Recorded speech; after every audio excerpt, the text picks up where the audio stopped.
তোমাদেরকে বলবো কিভাবে বাড়িতেই এরকম লাল লাল ঝাল ঝাল গিলে মেটে তৈরি করবে।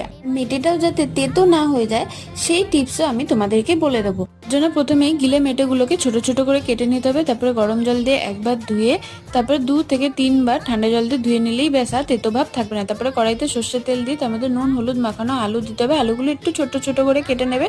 একটু ভাজা হয়ে গেলেই ওই তেলেই গরম মশলা আর তেজপাতা ফোড়ন দিয়ে পেঁয়াজ কুচি দিয়ে ভালো করে ভেজে নেবে। পেঁয়াজগুলো ভাজা হয়ে গেলে ওর মধ্যে দিয়ে দেবে গিলে মেটে দিয়ে 5 মিনিট হাই ফ্লেমে ভাজবে। ভাজা হয়ে গেলে ওর মধ্যে দিয়ে দেবে আদা বাটা, রসুন বাটা, টমেটো বাটা, পেঁয়াজ বাটা, হলুদ গুঁড়ো, লঙ্কা গুঁড়ো আর নুন দিয়ে ভালো করে নেড়ে চেড়ে 5 মিনিটের জন্য ঢাকা দিয়ে রান্না করবে। 5 মিনিট পর ঢাকনা খুলে ওর মধ্যে দিয়ে দেবে আলুগুলো, দিয়ে ভালো করে নেড়ে চেড়ে আবারও ঢাকা দিয়ে 30 মিনিটের জন্য লো ফ্লেমে রান্না করবে। তারপরে কষে গেলে তেল ছেড়ে গেলে তার মধ্যে দিয়ে দেবে গরম জল। তারপর একবার ফুটে গেলেই ব্যাস ওর মধ্যে দিয়ে দেবে ধনেপাতা কুচি আর গরম মশলা। দিলেই ব্যাস তৈরি হয়ে গেলো আমাদের লাল লাল ঝাল ঝাল গিলে মেটে কষা।